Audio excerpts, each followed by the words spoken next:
खामोश कुएं का राज।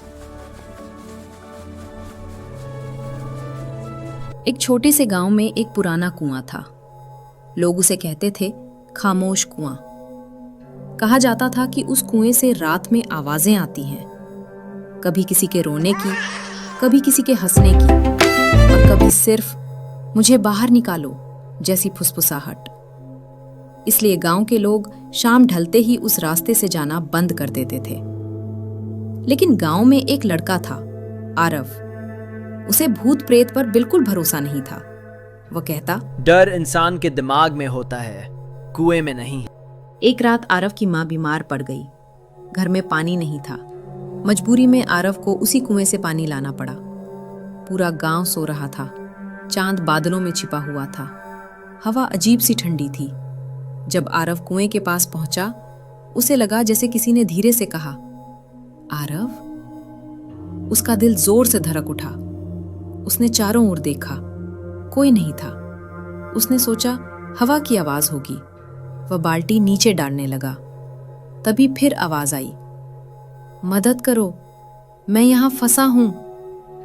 अब आरव का शरीर कांपने लगा, लेकिन उसने हिम्मत की और बोला, कौन है वहां? कुएं के अंदर से धीमी आवाज आई, मैं इंसान हूं। 20 साल से यहां फंसा हूं। आरव ने टॉर्च जलाकर नीचे झांका। उसे एक बूढ़ा आदमी दिखा, कमजोर, गंदे कपड़े पहने, आंखों में आंसू।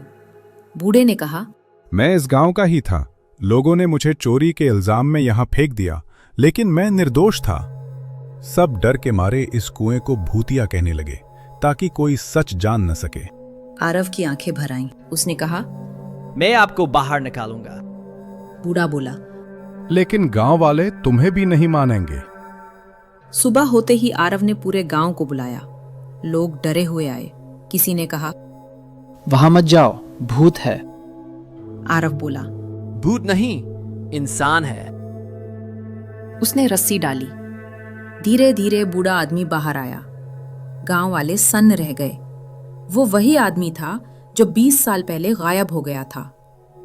बूढ़े ने रोते हुए कहा, मैं निर्दोष था, मैंने कुछ नहीं चुराया। गांव के बुजुर्ग शर्म से झुक गए।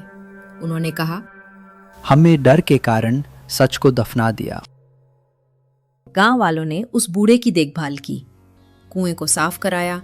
उसका नाम बदल दिया गया, सच्चाई का कुआं। अब उस रास्ते से लोग बिना डर के गुजरते और आरव को गांव का सबसे बहादुर लड़का कहा जाने लगा।